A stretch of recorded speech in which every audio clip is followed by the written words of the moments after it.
This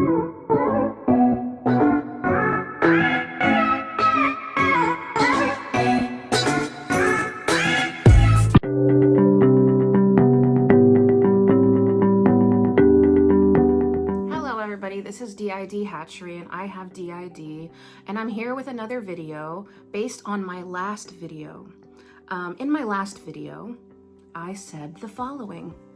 I met a new part that made, and I got a memory. Like, this flashback, this memory has been trying to be born in me for decades, and I know this. I'll probably if I can remember, I'll probably try to make a video about why I know this. So now I'm here to explain to you why I knew a memory was forming in me for decades. Okay, so if you hadn't seen the last video, in my last video, I talked about how I had the worst flashback of my life. And I had this flashback because I met an alter that I had not been aware of at all. An alter from some of the darkest parts of my inner world.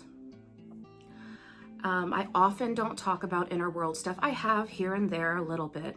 I try to focus on the PTSD symptoms of DID.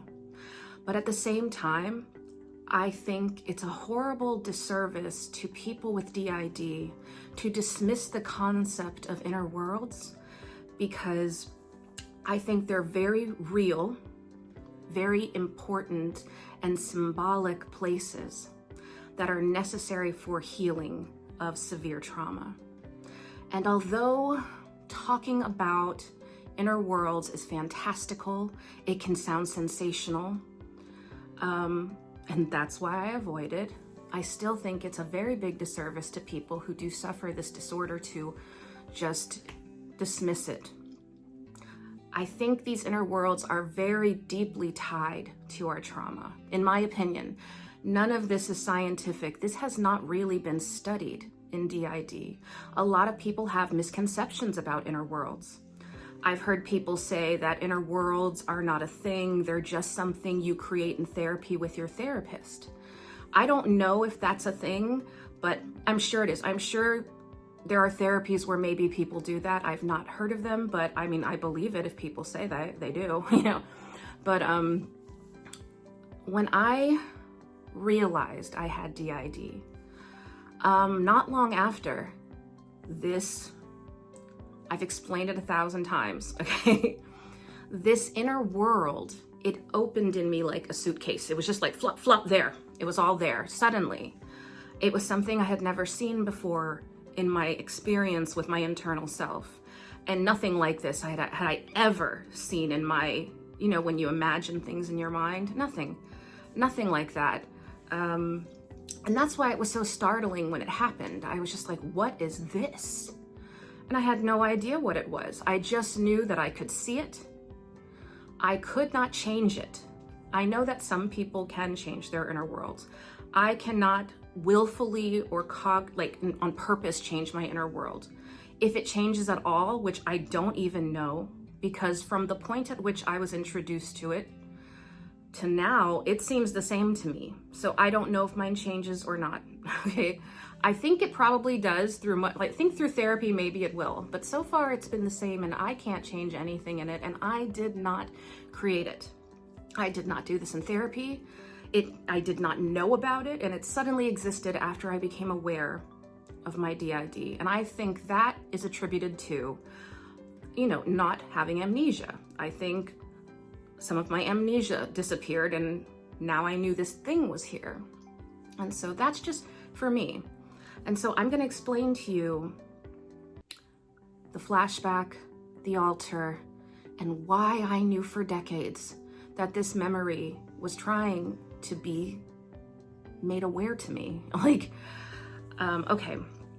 So when I had this flashback, I had this it was a horrible moment.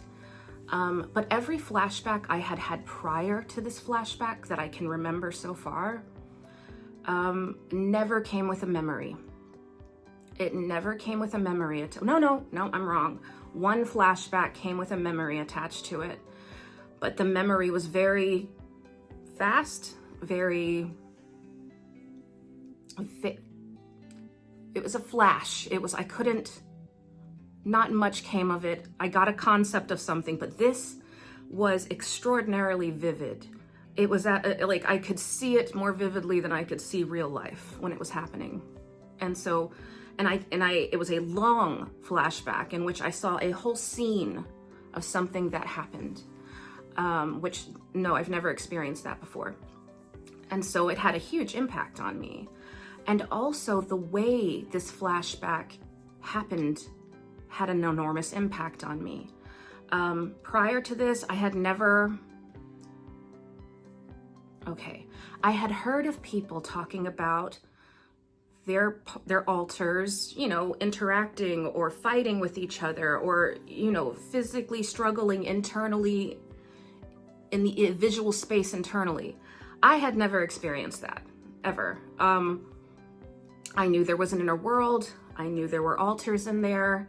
Sometimes I could vaguely see them, but that's it. There was no like, they fight with each other, they talk to each other, none of that. I did not have that. And so this was the first time that an alter, I don't know what to call it. It's in your mind, so it's not physically, but I could visually experience it and physically experience it. One alter was pushing a memory against another alter, and they were trying to mentally, I guess, physically, mentally fight each other on whether this memory would be known. And that was the only time that has ever happened to me.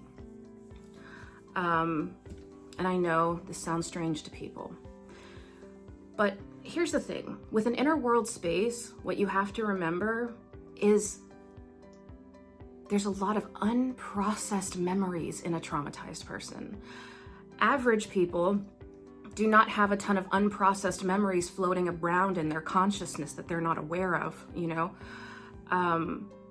Most people, when they need to process their day or process the things they've experienced, they process it when they sleep, when they're dreaming. So my theory on inner worlds, this is, like I said, this is not scientific. This is my personal opinion based on my experience with no scientific evidence, okay?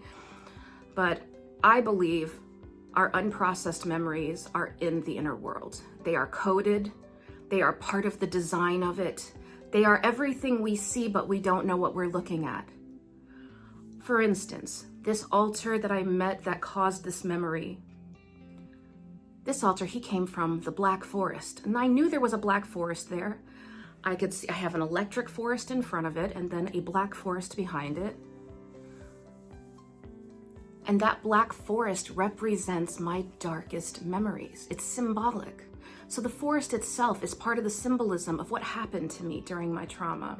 I think that's what it is for all of the inner world. I think every little part of it is symbolic of something, whether it's a memory, an emotion, whatever, but it's coded. So when you look at it, you can't see it. It's very important that people with DID can't see all of their memories at once. We would likely die if we did, okay? And so it's coded, and I think all of my processed memories lie in this inner world construct that my subconscious created over who knows how many years.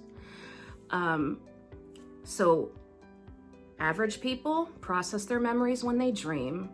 Traumatized people have memories that cannot be processed.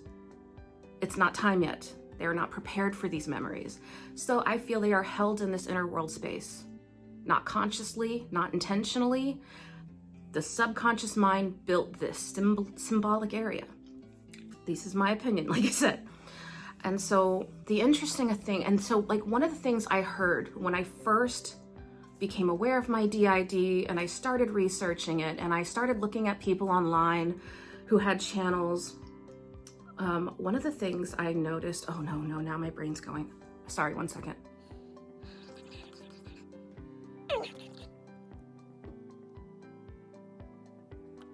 Sorry guys, that one's, it's been pulled. I don't know. I'm just gonna start somewhere else. I'm gonna talk about the altar that I met. Now, when you have an inner world, you start building it probably when you start having trauma. Not everybody, not every person with DID has an inner world. Or who knows, maybe they all do, but they're not aware of it. I don't know. But I think mine probably started being built when my severe trauma started happening as a toddler. And over time, like, so let's say the inner world starts when you're a toddler. Yes, you could have some very fantastical things in there because a child's mind created it. And you have years of being a child for your mind to have all this fantasy and whimsy and do wild things in your inner world, create potentially wild altars, you don't know. And then, but then you get older and things can change. Like maybe this altar that I met, for instance, maybe that's not what this altar looked like at first. I don't think it's possible because of what this altar is. I know that I probably couldn't have known about this as a toddler. So I think this altar was made later when I maybe learned something in history, when I was like in middle school or high, who knows when this altar was formed. But you have to understand that an inner world and altars are formed over since early childhood, depending on when your trauma starts, to just whenever, just forever, I assume. And so you'll have all kinds of things in there. And so when I met this altar, I saw him very vividly, and he had a very distinct look. He had these big goggles, it looked like a big bird beak hat. So I looked it up. I looked up goggles, bird beak hat. I found exactly who my altar was in a picture, right here. Now, I didn't remember this. I don't even know how I know this. I assume I learned this in school at some point. Well, this is what you call a plague doctor. Oh, I was going to talk about the logic of DID. Okay, wait, I got to talk about this first. Logic, okay? From early on, everybody said DID is the most logical disorder. And I 100% believe that. It may appear to be chaotic and bizarre and strange and have all of these elements. It is pure logic because I believe when the brain is saving your life, it doesn't waste space or time or anything. It does what it absolutely has to do in order to keep you alive, which requires a lot of logic. And so that's why I wanted to mention that first, because when I learned about this altar, what this altar carries, how this altar affects other altars, I was blown away by the logic of my subconscious mind, because I didn't do it. I'm not gonna take credit for it, okay? Like, I did not do this. My subconscious mind did, and I just thought it was so beautiful, honestly. Like, there are very awful elements to DID most of the time, but then there are these moments of like pure beauty where you're like, wow, brain, I can't believe you did that. And so this is one of those moments, and I really wanted to share this with people, and I don't care what anybody thinks about DID. You're wrong. It's very simple. And so, okay. So this altar is a plague doctor. A plague doctor. I did not know what a plague doctor was. I must have forgotten, so I looked up this picture, plague doctor. I researched what a plague doctor was. A plague doctor was a person who didn't have the plague. Back in the 1600s when you had the Black Plague and all that, they didn't have the plague. They were a doctor that helped people with the plague, okay? They would also inform people. Like, one of their main things was informing people about the plague and where it was and, who has it and stuff like that. And the thing is a lot of people were afraid of plague doctors. They were terrified of them. Because if the plague doctor was coming, it could not mean anything good. So people would run from plague doctors as if they were like a bad person. But they were just like an informer and a doctor, okay? And so when I realized the memory that this altar carried, and then I saw that this altar was a plague doctor, I was just blown away. The memory was the plague that all of my other altars were afraid of. And my brain made it a plague doctor. I was just like, that's so amazing. I'm just blown away by brains sometimes, okay? And I'm not just saying specifically mine, just brains in general, okay? And so my brain made this altar a plague doctor. And all the other altars were afraid of him. But it turns out he was not a scary person. I don't know if he's a person. I only see the mask and the whole getup, you know, like I don't know what lies underneath. Because once he pushed that memory into my mind, I had the massive flashback. He was there the whole time I was having this flashback. He apologized to me after, not in words. He never spoke. He just sort of like, in my mind, he just sort of put his hand on my knee and sort of apologized, like, I'm sorry for this information. But I couldn't like bear it anymore. It's like, that's what it felt like. And so one thing about this particular altar was that he has these like claws. They're like claws, but they look like feathers, like bird feathers, but they're claws, you know? And the way he approached me, now this is, okay, now here comes the part where I realized that I had been fighting off this memory for decades, okay? Before you know you have DID, you're not going to be able to identify anything. You won't be, like in my case, I wasn't able to identify my feelings, my alters, my flashbacks. They were happening. I couldn't identify them or remember them, okay, at times. And so like, often when I was younger, now that I understand what flashbacks feel like, emotional flashbacks in particular, I realized back then I was having tons of emotional flashbacks that I just thought were feelings. But now I know those weren't normal feelings. So that's sort of how it was. I didn't know I was having flashbacks when I was having flashbacks. I had a lot of very dangerous behaviors that I would do and then totally like not feel like I did it and then just move on from it. And so then I would end up doing it again because I'd be dissociated from the actual bad thing I was doing. And I would just do it over and over again because I didn't feel like I was doing it. And it put my life at risk a number of times. And so I was doing the things that a person with DID had. I just didn't have the memory or understanding of what I was doing.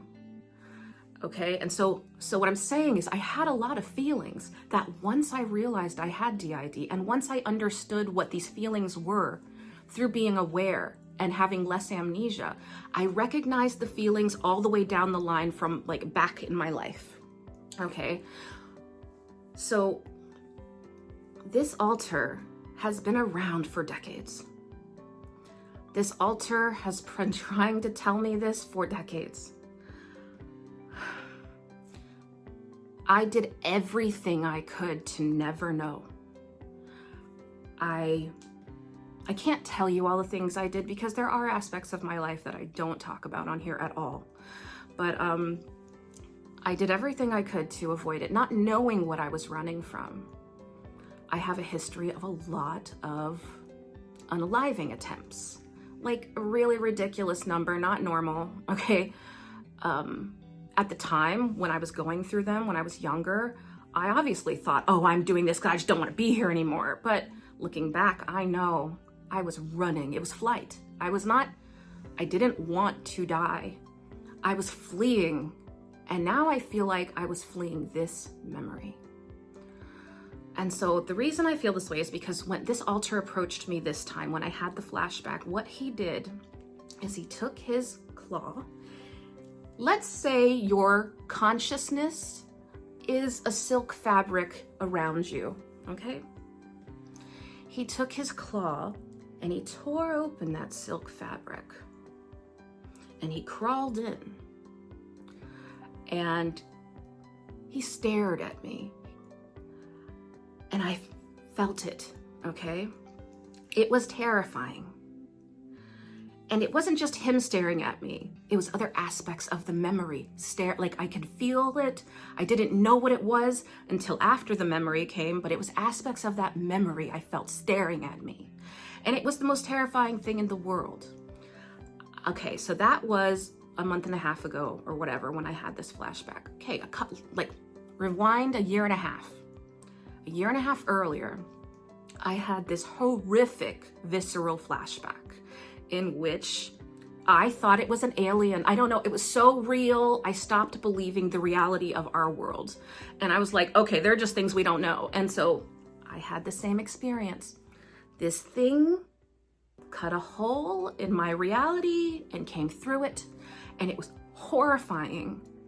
And at the time, the first time it happened, I thought, oh my God, aliens are real. I just can't see them. They're staring at me. They're gonna kill me. They're aliens. They're gonna get me. Because I just couldn't believe something could feel so real, but not be real. And I think I remember talking about that. I may have talked about in this video, but I can't remember. So that feeling, that cutting through your consciousness and coming in, the beginning of that feeling has happened throughout my entire life. Not often, just once in a blue moon, and I would do horrible things to make it stop. I didn't know what I was stopping. I only knew that it was the worst thing in the world, and I needed to get away.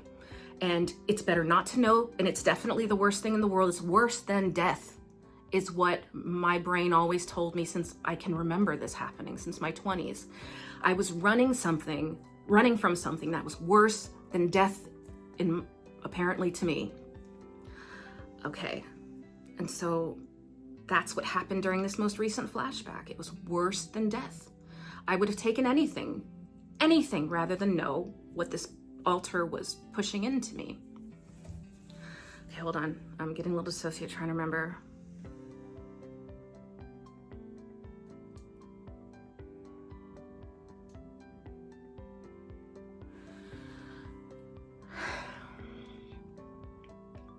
I don't think I want to talk about it anymore.